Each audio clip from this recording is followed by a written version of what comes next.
Shalom saudaraku, sebelum masuk ke dalam pemberitaan firman pada kesempatan ini mari kita tunduk kepala dan kita berdoa. Bapa, berkati waktu ini, berkati kerinduan kami untuk bisa semakin mengenal Engkau di dalam kebenaran-Mu. Kami serahkan seluruh keberadaan kami saat ini ke hadapan Tuhan, berfirmanlah. Kami siap untuk mendengarkan firman-Mu melalui hamba-Mu ini. Dalam nama Yesus kami berdoa. Amin. Kekasih-kekasih hati Tuhan di Lifehouse Family. Beberapa waktu belakangan ini, dunia sosial, media sosial rame. Gara-gara Alkisah, di suatu negeri ada ketua umum partai yang mengatakan bahwa dirinya akan dikudeta. Maka media sosial rame banget. Mereka bilang, wah ini panjat sosial, oh ini panjat politik, dan lain-lain. Saya jadi penasaran, apa sih panjat-panjat ini, panjat sosial, panjat politik ini apa? Oke, nah hari ini kita mau bicara tentang suatu fenomena yang disebut dengan panjat sosial atau dalam bahasa Inggris social climbing. Istilah ini didefinisikan sebagai manusia-manusia, orang-orang yang bersikap seperti ini. A person who is eager to gain a higher social status. Anyone that becomes friends with someone else if they have something they want, atau one who strives acceptance in fashionable society. Orang-orang yang akan berbuat apapun yang harus dia lakukan supaya mereka tampak keren, tampak indah, supaya mereka menjadi seseorang gitu. Nah, itu saya gali lebih dalam. Dalam penemuan saya menemukan bahwa istilah social climbing dan pelakunya, social climber, itu mulai berasal atau digunakan pada abad ke-17 dalam suatu drama yang pada waktu itu dikasih judul The Bourgeois a Gentleman, orang bourgeois gitu, The Bourgeois Gentleman, bourgeois. Kisah ini ditulis oleh seorang penulis Prancis bernama Molière. Kemudian tokoh sandiwaranya pada saat itu adalah seorang laki-laki yang disebut dengan Monsieur Jordan. Keriting sedikit lidah saya. Monsieur Jordan. Nah, latar belakang cerita itu menceritakan dunia Prancis pada abad ke-17. Di mana ketika itu strata sosial pada saat itu tuh kebeda-beda banget antara rakyat jelata dan bangsawan-bangsawan Perancis. Bangsawan ini disebut sebagai bourgeois, ningrat, orang-orang yang stratum sosialnya tinggi banget gitu. Nah orang-orang yang di bawah, tahu nggak? Orang-orang yang di bawah kepengen bisa hidup seperti orang-orang yang ningrat itu. Pakai baju yang keren gitu ya. Mereka kepengen bisa ngomong dengan cara orang-orang yang ningrat gitu. Nah mereka yang kepengen ini disebut sebagai social climber. Dan Monsieur Jordan di dalam drama itu digambarkan sebagai seorang social climber. Dia gak cocok, badannya tuh terlalu pendek untuk pakai baju-baju bangsawan yang kembung-kembung gitu. Kembung-kembungan. Ngerti gak sih? Jadi zaman itu kan baju-baju kan yang luar biasa gede-gede gitu. Sementara orangnya pendek sih, Monsieur Jordan ini. Kalau dia pakai baju yang seperti itu kan makin gak cocok. Tapi saking dia kepengen kelihatan seperti ningrat, dia pakai baju itu. Dia beli baju itu mau mahal kayak, mau jelek kayak di badan dia, mau aneh kayak, dia beli, dia pakai. Terus orang-orang ningrat di zaman itu selalu punya guru musik. Dia punya guru musik. Bukannya dia kepengen belajar musik, enggak. Tapi karena orang-orang ningrat harus punya guru musik, dia juga harus Ada guru-guru filosofi, guru matematik dia juga punya. Bukan karena dia pengen pinter, enggak. Cuman kepengen kelihatan keren. Si Jordan kepengen dianggap orang penting. Kepengen dianggap orang berharga. Tapi makin keras dia usaha. Semakin dia nekat usaha. Semakin dia gak merhatiin sekelilingnya. Akhirnya dia kehilangan perhatian, kasih sayang dari istri dan anak-anaknya.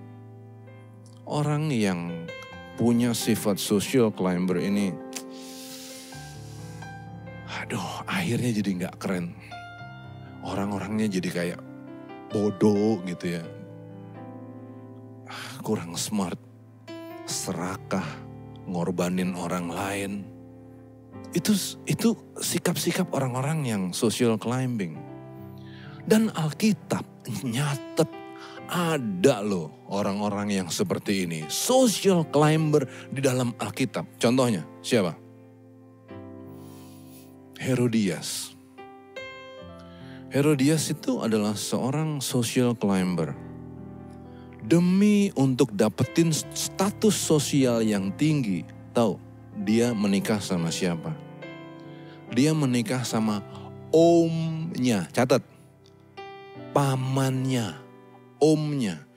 Anak menikah sama om, sama paman. Untuk apa? Karena omnya itu adalah Herodes Filipus. Berkuasa, raja, dia kawinin. Nggak berhenti di situ. Orang yang social climber, dia nggak peduli sama perasaan orang, dia nggak peduli sama kepantasan, dia nggak peduli sama apapun, dia hajar apapun untuk dapetin apa yang dia mau. Nggak berhenti dia mengawini Herodes Filipus, nggak. Kemudian dia lihat lagi sepupunya, bayangin, sepupunya suaminya itu lebih raja yang lebih hebat, lebih berkuasa, lebih kaya. Namanya Herodes Antipas. Dikawinin. Diceraiin yang pertama, dikawinin sama sepupu omnya. Ampun deh, jahat banget ya. Dan lihat, waktu dia sakit hati sama Yohanes Pembaptis, karena Yohanes Pembaptis sempat kasih peringatan, jangan kawinin dong, itu kan sepupunya suamimu. Marah dia. Karir social climbingnya mau dihalang-halangin sama Yohanes Pembaptis. Apa yang terjadi? Lihat. Kejahatan orang yang berusaha untuk tampil hebat. Yang berusaha untuk ngerebut perhatian. Cuman mikirin diri sendiri. Aduh, jahatnya. Dia punya anak. Herodias punya anak.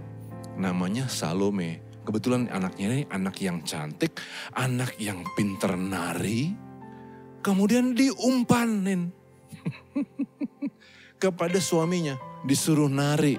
Kita nggak ditulis di situ narinya seperti apa, tapi kira-kira kita tahu dong narinya seperti apa, yang sampai suaminya ini Herodes Antipas udah nggak tahan lagi. Kemudian Salome dikasih perintah sama ibunya, minta kepalanya Yohanes penggal. Gila ya, ngeri ya, ngeri loh. Orang kalau social climbing apapun akan dia usahakan. Demi supaya mereka kelihatan hebat, supaya mereka kelihatan seperti seseorang, someone. Dan hari ini ya bukan hanya di abad ke-17 Perancis, bukan hanya di abad pertama Palestina. Hari ini banyak orang yang social climbing. Saya suka perhatiin loh, orang-orang di mana-mana gitu ya. Rumahnya kecil, tapi mobilnya ya ampun gede, keren. Sampai garasinya aja nggak muat. Separuh mobil ada di dalam garasi, separuh ada di jalanan. Saking harus bagus, pintunya buka sendiri. Gitu. Nggak pantas, nggak cocok. Tapi tetap loh. Ibu-ibu duduk di mall, di kafe-kafe dari pagi sampai malam. Padahal belum tentu mereka ada di dalam kapasitas untuk bisa duduk-duduk dari pagi sampai malam. Punya jam bagus, tasnya heran luar biasa, keren. Ternyata sewa. Demi supaya kelihatan mewah. Dan yang sedih, yang ini bagian ini sedih. Andaikan fenomena social climbing ini hanya terjadi di luaran, mungkin masih oke deh. Mungkin masih oke. Tapi yang menyedihkan adalah fenomena social climbing ini bahkan menggerogoti sikap kita kepada Allah. Menggerogoti kualitas anak Allah di dalam gereja. Ingat ya, definisi social climbing adalah seseorang yang mendekatkan dirinya pada orang lain yang dianggap dapat memberikan sesuatu yang diingini oleh orang itu. Benalu aja gitu. Perhatikan sikap banyak orang Kristen di gereja. Banyak yang tujuan mereka mendekatkan diri kepada Tuhan dan bergereja adalah untuk memanfaatkan Tuhan. Supaya Tuhan Allah yang Maha Tinggi itu memberikan apa yang mereka minta. Nah, Bapak Ibu Saudaraku, Lifehouse Family dimanapun kita berada ketika kita mendengarkan firman Tuhan kali ini. Ingat, jangan memalukan. Kita bukan social climber. Kita adalah warga kerajaan Allah. Saya ulangi. Kita adalah warga kerajaan Allah. Mari kita buka Alkitab kita pada Matius 12 ayat yang ke-49 dan ke-50. Saya akan bacakan ya. Tuhan Yesus berkata, "Ini ibuku," sambil dia menunjuk orang-orang yang ada di hadapannya pada saat itu.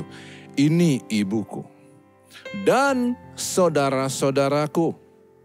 Sebab siapapun yang melakukan kehendak Bapakku di surga, dialah saudara-saudaraku laki-laki." Bapak Ibu, terapkan itu kepada Bapak Ibu sekalian. Saudara adalah saudara bagi Yesus, saudaraku laki-laki. Dialah saudara-saudaraku perempuan. Dan apabila kita berumur pada saat ini, ketika kita sudah mendengarkan ini, kita ada di dalam usia yang lanjut, dikatakan oleh Tuhan Yesus, dialah ibuku. Matius 12, 49-50. Jadi ini kalimat ini penting sekali untuk bisa dipahamin ya. Jadi saya akan tarik mundur dulu, saya akan kasih penjelasan lebih mundur lagi dulu ya. Tapi ingat bahwa Tuhan Yesus berkata bahwa ini ibuku dan saudara-saudaraku. Sebab siapapun yang melakukan kehendak Bapakku di surga, dialah saudara-saudaraku laki-laki, dialah saudara-saudaraku perempuan, dialah ibuku. Nah, saya mau mundur dulu penjelasan saya. Mesti kita pahamin bahwa hari ini, kita sedang hidup di dalam kerajaan Allah. Itu yang harus kita pahamin. Banyak orang yang memahami bahwa kerajaan Allah itu adalah sesuatu yang akan terjadi di hari yang akan datang. Belum terjadi hari ini. Enggak. Kerajaan Allah itu sudah terjadi hari ini. Sudah terjadi. Kematian Tuhan Yesus di kayu salib, kebangkitan dan kembalinya ke sorga sudah memenuhi kerajaan Allah di bumi.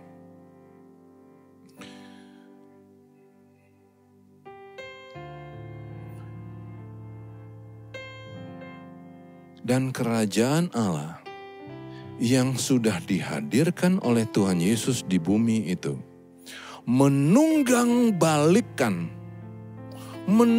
balikan semua norma-norma yang berlaku umum. Sehingga orang-orang yang oleh masyarakat dianggap tidak layak justru dilayakkan. Coba. Kerajaan Allah itu, jadi coba saya ulang lagi ya. Kerajaan Allah itu bukan sesuatu yang akan terjadi di kemudian hari. Enggak. Kerajaan Allah itu sudah terjadi hari ini. Dan ketika kerajaan Allah itu sudah terjadi, dia melayakkan orang-orang yang sebetulnya tidak layak, tapi dilayakkan untuk menjadi anggota keluarga kerajaan.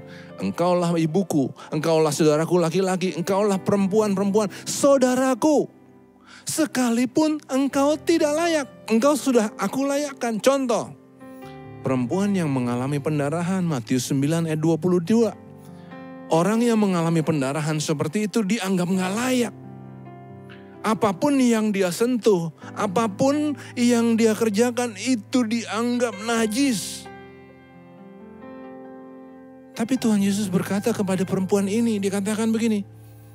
Tetapi Yesus berpaling dan memandang dia serta berkata, "Teguhkanlah hatimu, hai anakku, imanmu telah menyelamatkan engkau." Matius 9 ayat 22. Orang yang dianggap najis sama masyarakat, yang megang apapun jadi najis. Kemudian Tuhan Yesus berkata, "Anakku." Luar biasa lah. Ketika kerajaan Allah itu datang, maka semua orang dilayakkan untuk disebut sebagai anak. Itu luar biasa. Orang-orang jahat sekalipun diundang untuk masuk ke dalam jamuan kawin dan menikmati pesta. Matius 22 ayat 1. Luar biasa. Nah jadi sekarang, jangan ada di antara kita yang kemudian berkata, "Iya pastor, tapi aku belum layak untuk jadi anak-anak Tuhan." Tuhan bilang, "No, bagiku kamu bukanlah social climber sayang. Kamu adalah saudara-saudaraku laki-laki, kamu adalah saudara-saudaraku perempuan, bahkan kamu adalah ibuku." Artinya, kamu bagian dari keluargaku, keluarga kerajaan. Hari ini, bukan social climber. Nah, tapi ketika kita menyadari bahwa hari ini kita adalah bagian dari keluarga kerajaan, maka kita harus ingat bahwa kekristenan itu bukanlah sekedar agama, melainkan suatu upaya sungguh-sungguh yang berjalan terus-menerus supaya kita sempurna sebagai anak-anak. Oke, Tuhan katakan, kamu pernah gak layak. You were no one. You were in sin. Ya, tapi sekarang aku sudah mati bagimu. Dan ketika aku sudah mati bagimu, kamu anggota keluarga kerajaanku. All I have to ask kepadamu hari ini adalah, nih dengerin. Bersikaplah sebagai anggota keluarga kerajaan yang pantas. Yang pantas.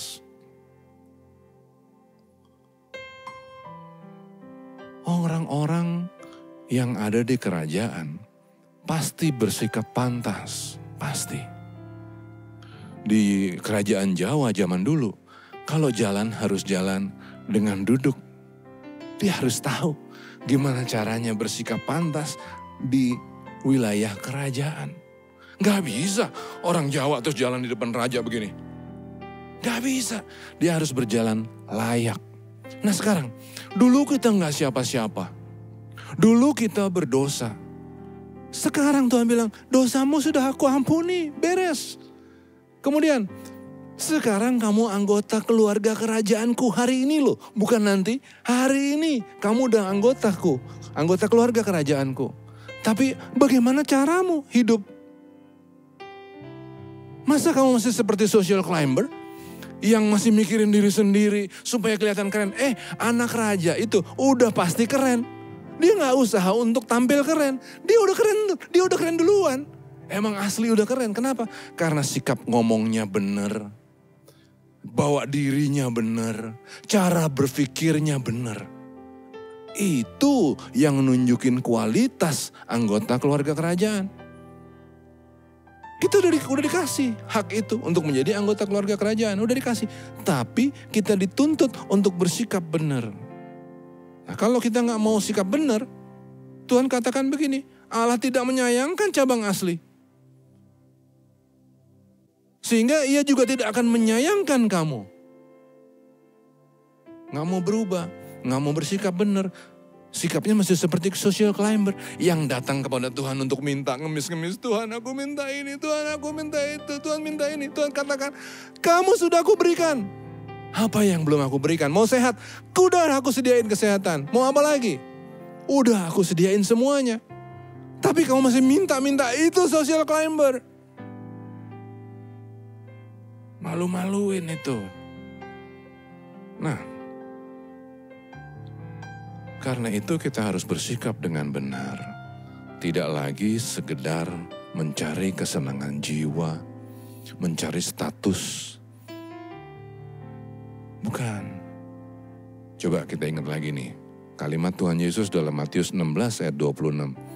Tuhan Yesus berkata begini. Apa gunanya seorang memperoleh seluruh dunia tetapi kehilangan nyawanya? Dan apakah yang dapat diberikannya sebagai ganti nyawanya? Matius 16 ayat 26. Bukannya salah, Tuhan Yesus nggak bilang salah. Bukannya dia bilang, jangan kamu kejar uang. Jangan kamu punya kenalan yang banyak, koneksi yang banyak. Enggak. Yang dikatakan adalah, apa gunanya kalau kamu memperoleh semua itu, tapi kemudian kamu kehilangan nyawamu? Karena ada bahaya.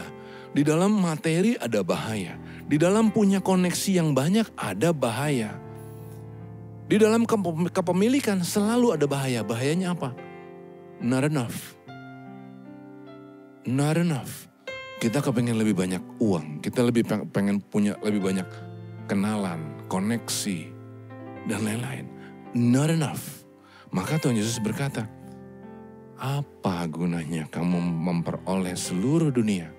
Yang Tuhan Yesus mau katakan, cukup anakku. Kamu adalah anggota keluarga kerajaanku. Kamu saudaraku laki-laki, kamu saudaraku perempuan, kamu ibuku. Apalagi yang kamu minta? Berkatku selalu baru setiap hari. Aku menyertaimu sampai kesudahannya. Apalagi yang kurang? Udah cukup. Tapi aku masih belum punya cukup. Iya, tapi belajar untuk bilang, katakan pada dirimu, cukup. Apa gunanya kamu memperoleh seluruh isi dunia ini, tapi kamu kehilangan nyawamu?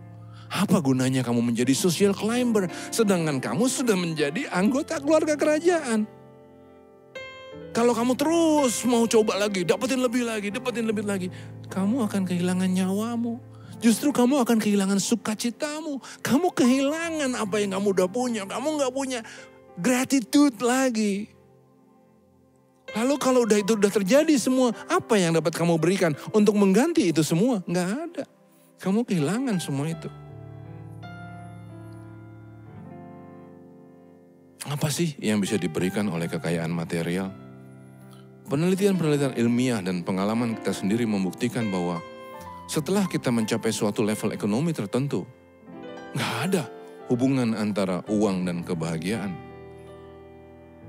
Bahkan peneliti dari WHO menunjukkan bahwa mereka yang hidup di negara kaya, bukan negara yang super kaya, justru memiliki kemungkinan lebih besar untuk ngalamin depresi dari mereka-mereka yang hidup di negara-negara yang gak kaya. Dan saya ngeliat sendiri loh. Ini saya udah beberapa kali cerita di tempat lain.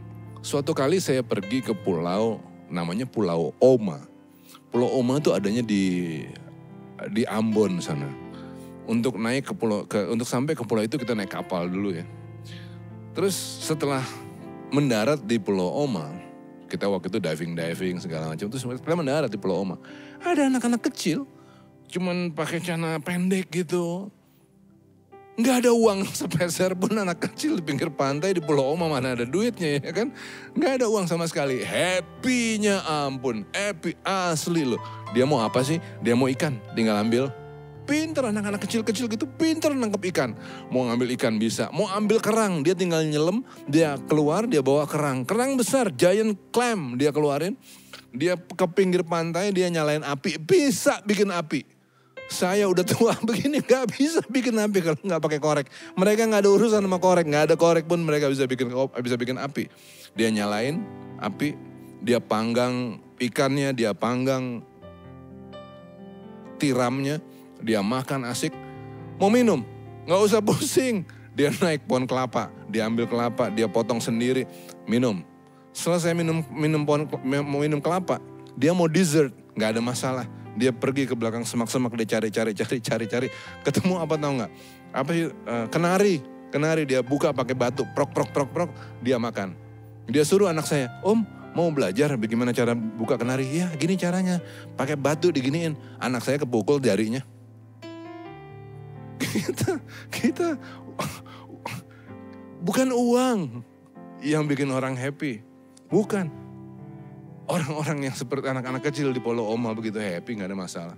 Bapak-bapaknya juga gak terlalu banyak uang, santai aja ketawa-ketawa duduk-duduk di pinggir-pinggir pantai. Gak ada urusan. Gak ada direct relationship antara kebahagiaan dan uang. Leo Tolstoy dalam salah satu tulisannya pernah mengejek. Dia mengejek begini. How much land does a man need? How much land does a man need? Berapa banyak sih? Berapa besar sih tanah yang kita perluin? Kalau kita punya tanah segede-gedenya, gede banget.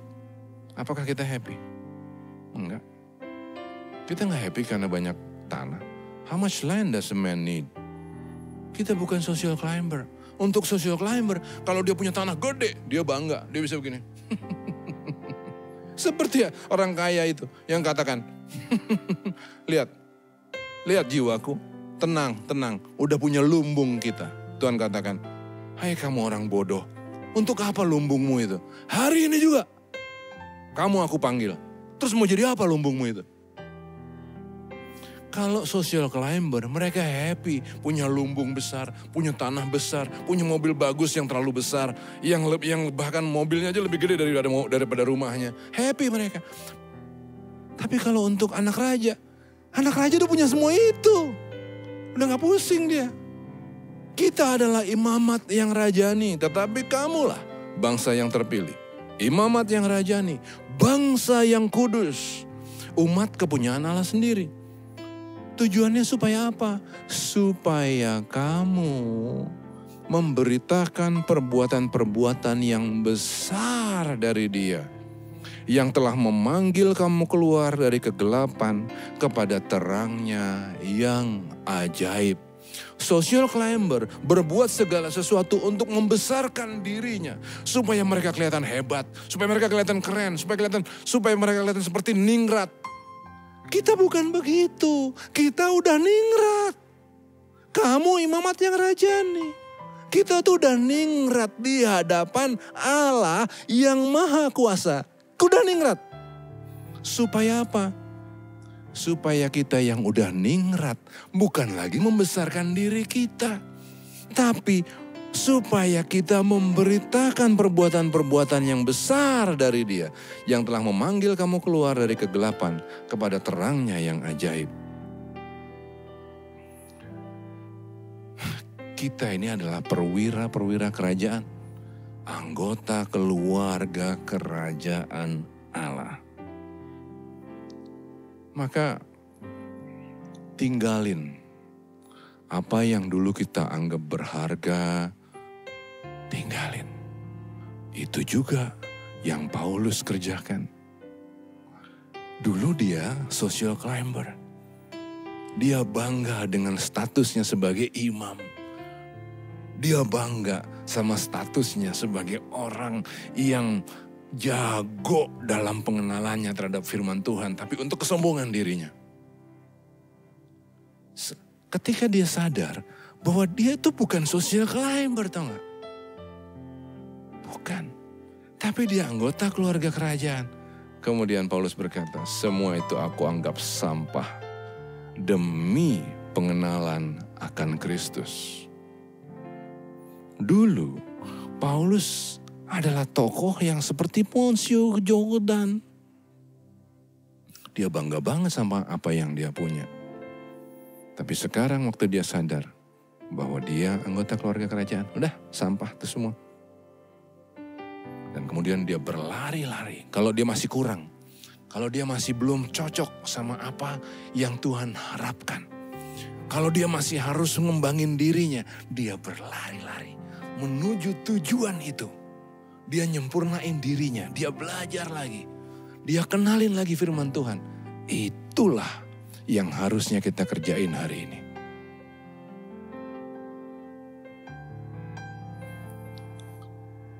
Jadi bagaimanapun saya tahu kita terbelenggu di dalam cara berpikir bahwa kita butuh segala sesuatu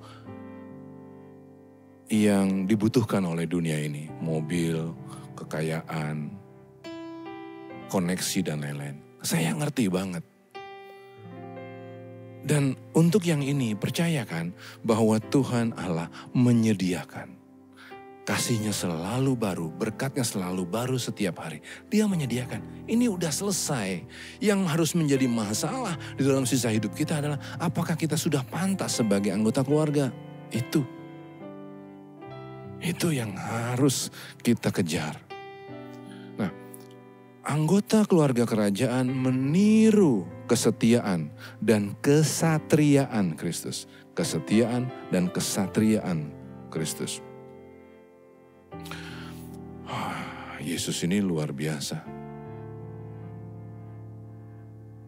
Ia tidak menganggap kesetaraan dengan Allah sebagai milik yang harus dipertahankan. Dia mengosongkan dirinya. Dia ambil rupa seorang hamba dan jadi sama seperti manusia. Dan sebagai manusia ia merendahkan diri, mati di salib. Filipi 2 ayat 6 sampai ke 8. Anak Allah. Tadi saya udah bilang, sekarang saya ulangin lagi. Gak mikirin dirinya lagi. Anggota keluarga kerajaan udah tahu mereka itu keren. Mereka gak perlu buktiin lagi bahwa mereka keren. Mereka udah keren. Dan kemudian apa yang mereka konsentrasi, apa yang mereka bikin? Mereka matiin keakuan terus. Itu yang disebut dengan setia. Satrianya gimana? Bukan kita lagi yang penting. Sekarang kita bilang, apapun yang kulakukan, aku lakukan untuk kepentingan Allah. Itu. Nah, bagaimana caranya Pastor supaya kita bisa melakukan kepentingan Allah? Tuhan bilang begini loh, simple banget. Kalau dia majikan, kita ikut dia, kita melayani dia, Tuhan maunya begini. Ya, perhatiin ini. Sebab ketika aku lapar, kamu memberi aku makan. Ketika aku haus, kamu memberi aku minum. Ketika aku seorang asing, kamu memberi aku tumpangan. Ketika aku telanjang, kamu memberi aku pakaian. Ketika aku sakit, kamu melawat aku. Ketika aku di dalam penjara, kamu mengunjungi aku. Lakukan itu kepada anak-anakku yang ini, sayang. Seolah-olah kamu sedang melakukannya untuk aku. Itu yang Tuhan mau. Bermanfaatlah bagi orang lain. Ketika kita anak Allah, ketika kita anggota keluarga kerajaan, ketika kita mau memuliakan Tuhan, bermanfaatlah bagi kepentingan orang lain. Tadi pagi saya baca satu tulisan bagus. Kalimat pendek. Tulisannya bilang begini, be the reason for somebody else's smile. Jadilah alasan sehingga orang-orang di sekitarmu tersenyum. Iya dong, kita udah diberkati, kita udah cukup. Kita juga udah punya status sosial yang tinggi, kita anggota keluarga kerajaan. Maka setiap perbuatan kita itu harus menjadi alasan bagi orang lain untuk senyum. Jangan orang lihat kita empet. Orang lihat kita mukanya langsung jadi pahit. Enggak. Orang lihat kita justru dia tersenyum. Kenapa? Karena dia ingat perbuatan kita yang baik. Yang memperhatikan, yang menolong, yang peduli sama orang. Ada lagi satu kalimat lagi. Juga bagus. Ditulis begini. Be the miracle others need. Be the miracle others need. Banyak orang yang butuh perhatian di zaman sekarang ini. Banyak orang yang gak ngerti apa-apa tentang firman Tuhan. Banyak orang yang capek dalam menghadapi sulit, gelap, jahatnya dunia ini. Banyak orang yang nunggu-nunggu Tuhan melakukan mujizat, membawa mereka keluar dari kesulitan mereka. Mujizat itu harusnya kita. Kita menjadi duta-duta besar bagi Allah, menjawab persoalan orang banyak. Inilah hidup yang layak untuk dihidupi.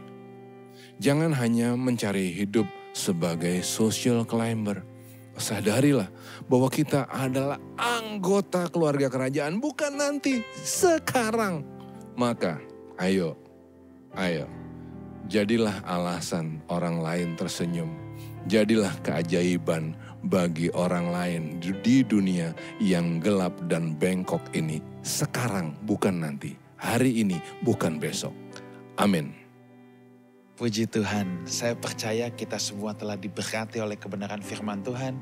And thank you so much Pastor Ruli yang telah memberkati Lifehouse Community lewat kebenaran firman Tuhan. Saudaraku, kita siapkan hati kita. Next week kita akan mengadakan perjamuan kudus. Saudara persiapkan roti atau biskuit, anggur atau teh. Dan juga next week adalah tepat 1 tahun anniversary Lifehouse Community, mengucap syukur untuk penyertaan Tuhan dan kita masih boleh diizinkan terus melayani Dia. Mari kita bersatu dalam doa, kita bangkit berdiri, kita angkat kedua belah tangan kita. Kiranya berkat dari Allah Bapa, cinta kasih karunia dari Tuhan kita Yesus Kristus dan persekutuan yang indah dan yang manis dengan Roh Kudus menyertai kita semua. Sampai Maranatha, Tuhan Yesus datang untuk yang kedua kalinya, menjemput orang-orang yang hidup sepadanan dengan kebenaran Injilnya. Sama-sama kita katakan, amin. Happy Sunday, God bless you all.